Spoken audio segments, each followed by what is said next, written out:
Hello everyone, অসীমার কিচেনে আপনাদের সকলকেই স্বাগত।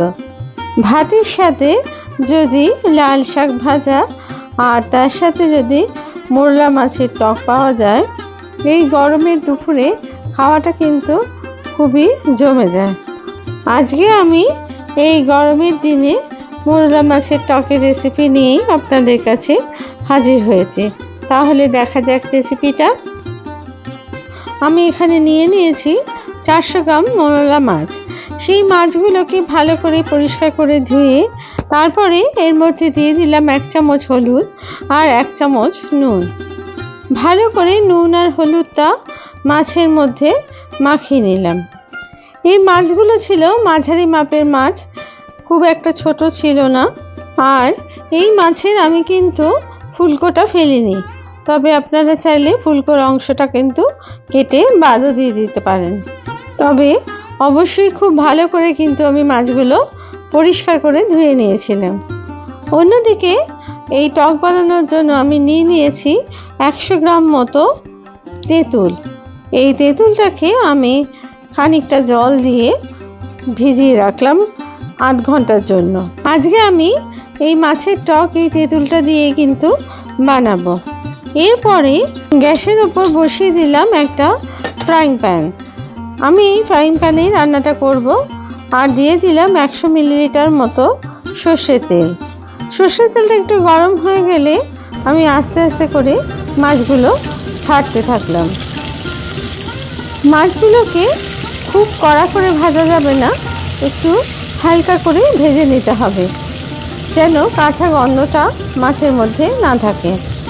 আর বেশি কড়া করে ভাজলে টক বানানোর পর মাছটা কিন্তু শক্ত হয়ে যাওয়ার সম্ভাবনা থাকবে। তাই জন্য একটু হালকা করে এপিট ওপিট করে ভেজে নিতে হবে। মাছগুলো ভাজা হয়ে গেলে একটা প্লেটে সমস্ত মাছগুলোকে তুলে নিতে হবে। তারপরে আর বাদবাকি তেলের মধ্যে অন্য মাছগুলো দিয়ে দিতে হবে। এই মাছ ভাজার সময় গ্যাসের আঁচ কিন্তু মিডিয়াম টু হাই ফ্লেমেই রাখবেন। আর মাছগুলো যাতে ভেঙে না যায় সেদিকে কিন্তু অবশ্যই খেয়াল রাখবেন। এই মাছের টক বানানোর সময় মাছগুলো যদি ভেঙে যায় সেখানে কিন্তু খেতে ভালো লাগে না। তার জন্য মাছটা খুব সাবধান মতোই ভাজতে হবে। এই গরমের দিনে আপনারা অবশ্যই এই টক তেঁতুল ছাড়া আম দিয়েও কিন্তু বানিয়ে দেখতে পারেন, সেটাও কিন্তু খেতে যথেষ্টই ভালো হয়। তবে আজকে আমি কিন্তু এই রান্নাটা তেঁতুল দিয়েই করব। একইভাবে মাছগুলো ভাজা হয়ে গেলে সেগুলো তুলে নিলাম প্লেটে। এবার তেঁতুলের যে পাল্পটা তৈরি করার জন্য তেঁতুলটা ভিজিয়ে রেখেছিলাম, সেই তেঁতুলটাকে ভালো করে হাত দিয়ে একটু চটকে নিলাম বা স্ম্যাশ করে নিলাম। তারপরে তেঁতুলের জলের অংশটা একটা বাটির মধ্যে আলাদাভাবে ঢেলে নিলাম। আর যে খোসা বা বীজের অংশ ছিল সেটাকে ফেলে দিলাম। আপনারা যদি চান এটা কিন্তু ছাঁকনি দিয়েও অবশ্যই ছেঁকে নিতে পারেন। তারপরে ফ্রাইং প্যানে আবার 1.5 চামচ মতো সর্ষের তেল দিয়ে দিলাম 1/2 চামচ মতো 5 ফোড়ন আর 2টো শুকনো লঙ্কা। আপনারা এই ফোড়নে কাঁচা লঙ্কারও ব্যবহার করতে পারেন, তবে আমি এই রান্নাটা আজকে শুকনো লঙ্কা দিয়ে করব। তেলটা ভালো করে গরম হয়ে গেলে আর মশলাটা ভাজা হয়ে গেলে আমি পাল্পটাকে পুরো ঢেলে দিলাম। আর এর মধ্যে দিয়ে দিলাম 1/2 চামচ মতো নুন আর 1/2 চামচ মতো হলুদ। নুনের পরিমাণটা আপনারা আপনাদের স্বাদ অনুযায়ী দেবেন। আর ঝোলটা যখন ফুটে উঠবে তখন আস্তে আস্তে মাছগুলো দিয়ে দিতে হবে তেঁতুলের টকের মধ্যে, যাতে করে সমস্ত মাছগুলো তেঁতুলের টকের মধ্যে ডুবে যায়। তার জন্য আমি একটা স্প্যাচুলার সাহায্যে এগুলোকে ভালো করে টকের মধ্যে ডুবিয়ে দিলাম। অন্যদিকে একটা ফোড়নের পাত্রে আমি 2টো শুকনো লঙ্কা আর 1 চামচ মৌরি ড্রাই রোস্ট করে নিলাম। যতক্ষণ না মৌরির থেকে সুন্দর একটা গন্ধ বেরোচ্ছে ততক্ষণ এটাকে ভালো করে ভেজে নিতে হবে। আর এই সিক্রেট মশলাটা কিন্তু আমি সব শেষে এই তেঁতুলের টকের মধ্যে ব্যবহার করব।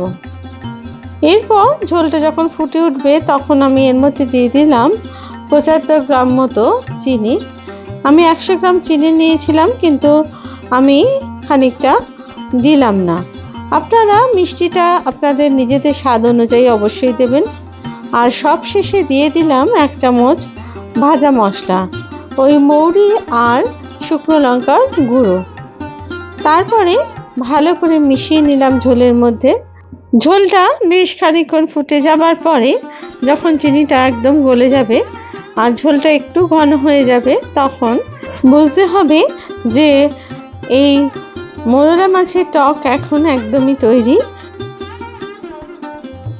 ঠিক এই সময়ে গ্যাসটাকে কিন্তু বন্ধ করে দিতে হবে।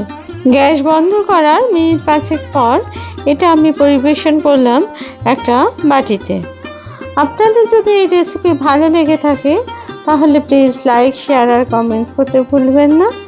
আর আমার চ্যানেলে যদি আপনারা নতুন বন্ধু হন তাহলে আমার চ্যানেলটিকে সাবস্ক্রাইব করে নেবার অনুরোধ রইল। আর পাশে থাকা বেল আইকনটিকে প্লিজ প্রেস করে দেবেন, যাতে করে নতুন রেসিপি দিলে সহজেই তা আপনাদের কাছে পৌঁছে যায়। এই পদ্ধতিতে আপনারা একবার মোরলা মাছের টক বাড়িতে বানিয়ে দেখতে পারেন আর ভাতের সাথে এটা অবশ্যই পরিবেশন করতে পারেন। আবার নতুন রেসিপি নিয়ে আপনাদের কাছে হাজির হব। আপনারা সবাই ভালো থাকবেন। ধন্যবাদ।